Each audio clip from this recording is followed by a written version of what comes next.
Plus verb की first form, two plus verb की first form. जब हिंदी में अर्थ निकालते हैं तो इसमें निकलता है ना, नी या ने, ना, नी, ने। ठीक है, हिंदी में जब अर्थ निकालेंगे इसका तो क्या होगा, ना होगा, नी होगा या ने होगा। इसमें बहुत ज़्यादा रूल इन्फिनेटिव में नहीं होते हैं, बस दो नियम है छोटे छोटे, हल्के से दो नियम है छोटे छोटे, बस वही लिखना है। जैसे अब नियम क्या इसमें है, इसमें क्या है देखो, दूसरे वाले सेंटेंस में कभी यहाँ पर इन्फिनेटिव दी होती है, दूसरे वाले सेंटेंस में इन्फिनेटिव दी होती है। इन्फिनेटिव मतलब वर्ब की फर्स्ट फॉर्म से पहले टू या फिर वर्ब की फर्स्ट फॉर्म लगी मिलेगी आपको, तो वहीं से सेंटेंस को जोड़ना पड़ता है। ठीक है, जैसे इसमें क्या होता है, जैसे मान लीजिए सब्जेक्ट सेम भी हो सकता है, नहीं भी हो सकता है। ठीक है, जैसे क्या होता है, जैसे इसमें कुछ लिख लो थोड़ा सा। ठीक है,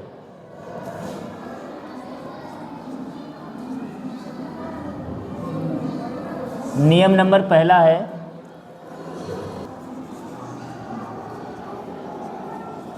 इसमें दूसरे वाक्य में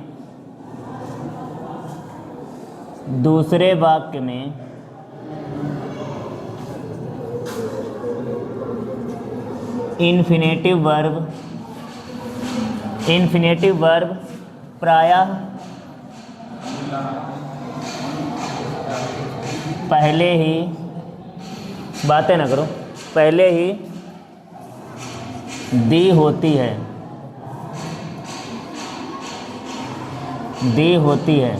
ठीक है, क्या होगा, पहले ही इन्फिनेटिव वर्ब दी होगी, तो क्या करते हैं, सिंपल बनाते समय पहले वाला सेंटेंस सेम रखते हैं, दूसरे वाला जहाँ से इन्फिनेटिव मिले लिख दी जाती है वहीं से जोड़कर। इसे ज़्यादा कुछ क्या ही लिखोगे, एग्जाम्पल के थ्रू समझ लो। ठीक है, इन्फिनेटिव पहले हम देखेंगे, कहला देखो ज़्यादा कुछ है नहीं इसमें, मैंने बताया इसमें दूसरे वाक्य में इन्फिनेटिव वर्ब पहले ही दी होती है, और सिंपल बनाते समय उसे दूसरे वाले वाक्य के इन्फिनेटिव को साथ में लिख लेंगे, जहाँ से इन्फिनेटिव मिले वहीं से वाक्य जोड़ दो। ठीक है, जैसे एग्जाम्पल है, एग्जाम्पल इसमें क्या दे रखा है कि knife took a knife full stop, he took a knife, he wanted to kill the hen, he wanted to kill the hen। देखो पहले समझो इसे,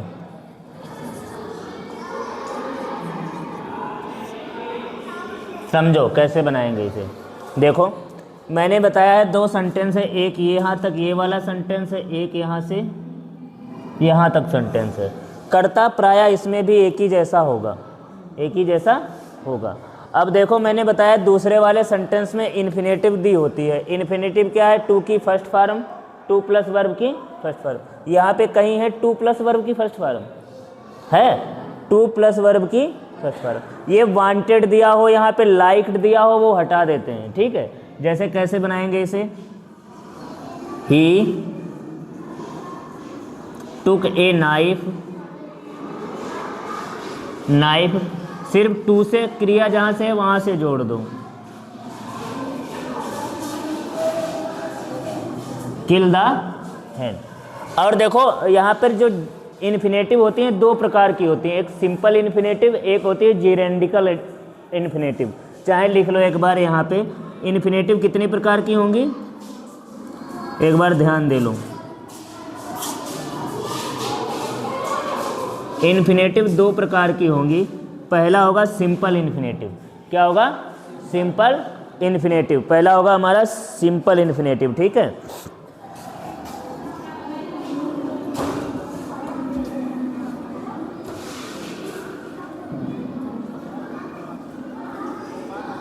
सिंपल इन्फिनेटिव।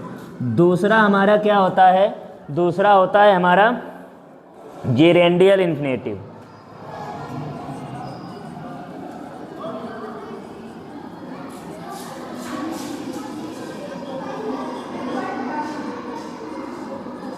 अब ये क्या होते हैं इसे समझ लो, ठीक है। सिंपल इन्फिनेटिव क्या होता है? सिंपल इन्फिनेटिव ज़्यादातर हमारी टू से स्टार्ट होती है, ठीक है। होती दोनों टू से स्टार्ट हैं, दोनों टू से स्टार्ट होती हैं, लेकिन इनमें थोड़ा थोड़ा फ़र्क होता है। फ़र्क क्या होता है? जैसे सिंपल इन्फिनेटिव उसे कहते हैं, ये नाउन हिंदी में फ़र्क होता है थोड़ा, इसमें नानी ने निकलता है, ना नी ने, इसमें 3 शब्द निकलेंगे। इसमें क्या निकलेगा? इसमें कर निकलेगा या करने के लिए, चाहे या कर निकलेगा या करने के लिए। अब यहाँ पर ये जीरेंडियल इन्फिनेटिव हुई। कैसे लिखा है? ही टुक ए नाइफ, उसने एक चाकू ली मुर्गी को मारने के लिए। किसके लिए? मारने के लिए। तो के लिए निकलता है जब कोई काम करने के लिए, तो ये वाली इन्फिनेटिव होती है। जब नानी ने निकले तो ये वाली इन्फिनेटिव होती है। समझ पा रहे हो बात को? ठीक है, इतना नोट करिए जरा। तो ये दूसरा एग्जाम्पल है, he wants to study full stop, फिर लिखा है he has gone to Agra. देखो इधर, पहले देख लो इधर लिखा है wants to study, वह अध्ययन करना चाहता है, वह आगरा गया है, वह आगरा गया है। तो इस सेंटेंस को हम अर्थ बदलकर इधर पहले लिखेंगे, ये वाला, वह आगरा गया है क्या करने? अध्ययन करने के लिए, ठीक है, समझ रहे हो? टू वाली क्रिया इसमें मिल रही है इस बार, समझ रहे हो? और सेंटेंस उधर ही बनेगा, देखो कैसे, उधर से ही बनाएंगे। जैसे कि उधर से क्या बनाएंगे? He has gone to Agra, to से जोड़ दो, टू स्टडी, समझ पा? अध्ययन करने के लिए आगरा गया है। के लिए निकला तो कौन सी ये तुम्हारी इन्फिनेटिव हुई? जीरेंडियल इन्फिनेटिव। कौन सी हुई? जीरेंडियल इन्फिनेटिव। समझ पा रहे हो कि नहीं? बात समझे हो? जहाँ से आपको कभी कभी उधर टू वाली क्रिया मिलेगी, कभी कभी इधर। अगर इधर मिल रही तो इधर ऐसे जोड़ दो। अब टू के बाद आगरा दे रखा है, आगरा कोई क्रिया नहीं है। आगरा क्या क्रिया है? आगरा नाउन है, वो भी प्रॉपर नाउन, ठीक है, समझ पा रहे हो? तो हमें क्रिया देखनी है, वर्ब देखनी है। वर्ब इसमें मिली तो वो वाला सेंटेंस पहले लिख लिया, ए वाला टू से जोड़ दी क्रिया से। समझ पा रहे हो? आप देख लीजिए, जैसे है I have bought a book, bought a book, I shall read it,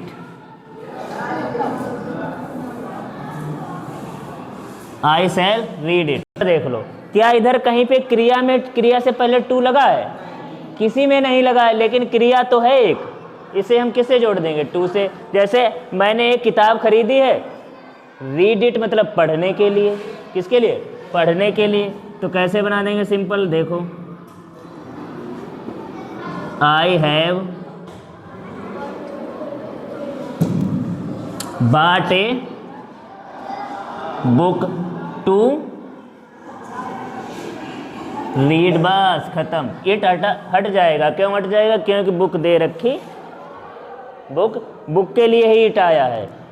मैं इसे पढ़ूंगा, मैं इसे पढ़ूंगा। तो मैं कह रहा है कि मैंने एक किताब खरीदी है, मैं इसे पढ़ूंगा। तो मैं क्या कह सकता हूँ? मैंने एक किताब पढ़ने के लिए खरीदी है, मैंने एक किताब पढ़ने के लिए खरीदी है। समझ पा रहे हो? एक ये, एक सिर्फ लास्ट वाले एक नियम, ठीक है, एक नियम है। नियम नंबर, इसे लिख लो सही से। जब पहले वाक्य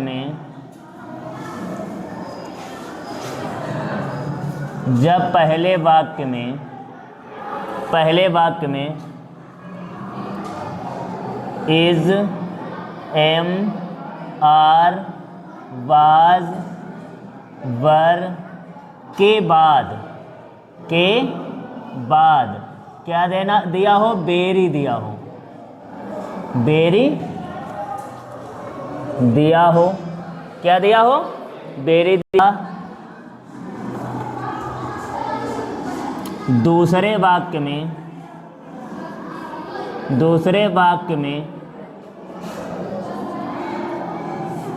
कैन नॉट या कुड नॉट दिया हो, कैन नॉट या, देखो इज एम आर, इधर देख लो, इज एम आर दिया होगा तो दूसरे वाक्य में कैन नॉट आएगा, ठीक है। वाज वर दिया होगा तो क्या आ जाएगा, कुड नॉट, क्योंकि कैन का पास्ट क्या होता है, कुड।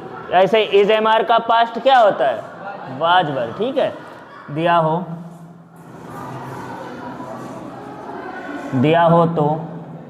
तो हम नीचे सेंटेंस बनाऊंगा, उससे समझना है, ठीक है। कैसे, बेरी को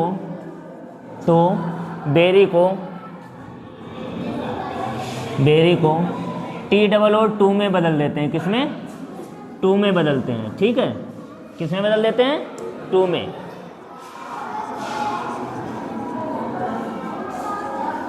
टू में बदल कर दूसरे वाले वाक्य की क्रिया को टू से जोड़ देते हैं, दूसरे वाले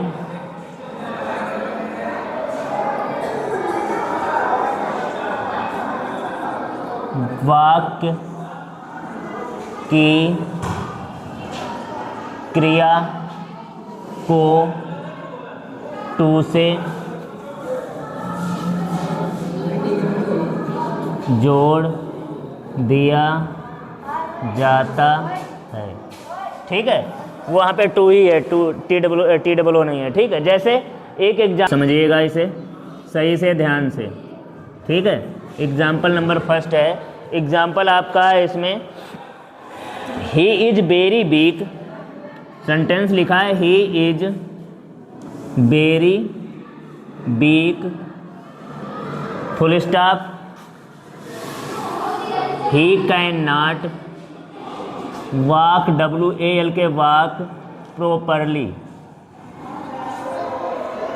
ठीक है। देखो इधर पहले मैंने कैसे, देखो मैंने लिखा है जब पहले वाक्य में is am are was were, देखो इज मिला, इसके बाद क्या दिया होगा, वेरी, मिला है कि नहीं, दिया हो। और दूसरे वाक्य में कैन नॉट या कुड नॉट, मिला कैन नॉट, क्यों मिला, क्योंकि इधर इज है इसीलिए यहाँ कैन नॉट आया। यहाँ पे अगर वाज होता तो आता कुड नॉट। तो क्या बनाएंगे, तो वेरी को किस में बदलेंगे, टू में, दूसरे वाक्य को जहाँ से क्रिया है उसे जोड़ दो। कैसे, देखो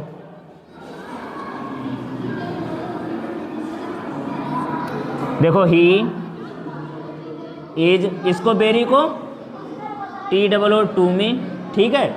एडजेक्टिव आ जाएगा हमारा वीक, और टू से सिर्फ जोड़ दो, टू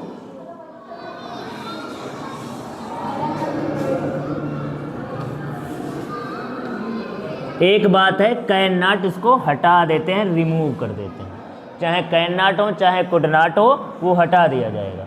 समझ पा रहे हो, सिर्फ इज को, इसको सॉरी बेरी को किस में बदलेंगे, टू में, आगे वाली क्रिया है उसे सिर्फ टू से जोड़ दो, कैन नॉट या कुड नॉट हट जाएगा, ठीक है। और कंडीशन होती है, कंडीशन ये है कि इज एम आर यहाँ पे दिया हो बेरी के बाद इसमें बेरी होना चाहिए, यहाँ कैन नॉट या कुड नॉट लगा होना चाहिए, तभी ऐसा करेंगे। अगर यहाँ पे इज दे रखा, बेरी दिया, इधर कैन नॉट वगैरह नहीं है या कुड नॉट वगैरह नहीं है, तो ऐसा नहीं करेंगे, ठीक है। यहाँ पे इज लगा है, वाज लगा है, इधर भी कैन नॉट या कुड नॉट होना अनिवार्य है। अगर है तभी ऐसा करेंगे, इसको बेरी को टू में बदल देंगे, कैन नॉट या कुड नॉट हटा दिया जाएगा, क्रिया जहाँ से उसे टू से वाक्य को जोड़ दो, ठीक है। दूसरा एग्जाम्पल है आपका, the book was very difficult,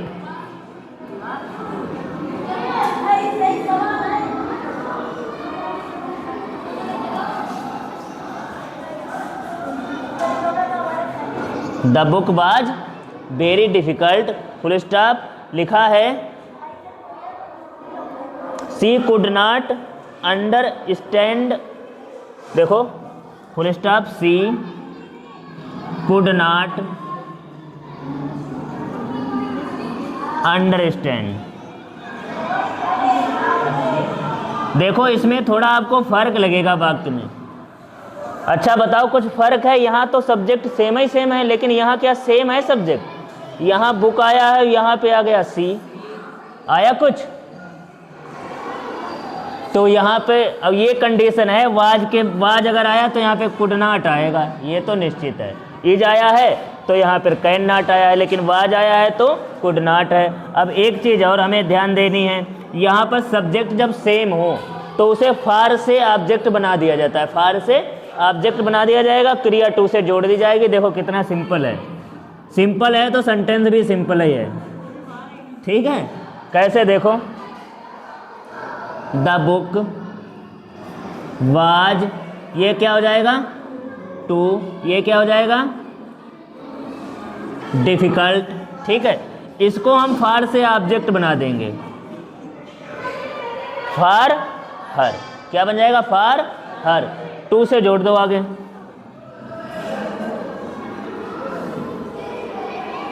बस कितना सरल है। यहाँ पे मान लीजिए कहीं पे, यहाँ पे अगर मान लीजिए सी ना होता आई होता, यहाँ पे अगर सी ना होता आई होता तो यहाँ पे क्या हो जाता है मी, आई का ऑब्जेक्ट क्या होता है, अगर यहाँ पे वी होता तो अस हो जाता, अगर दे होता तो देम हो जाता, और लड़की मतलब सी है तो हर हो गया, ही होता तो हिम हो जाता, ऑब्जेक्ट हो जाता है, क्या हो जाता है फार के बाद क्या बना देते हैं इसे ऑब्जेक्ट बना दिया जाता है। ये दूसरे सेंटेंस का अगर सब्जेक्ट डिफरेंट है तो, समझ पा रहे हो, ठीक है। कोई दिक्कत तो नहीं है, कोई दिक्कत नहीं, अगर है तो एक बार से देखना जाके, ठीक है, खत्म।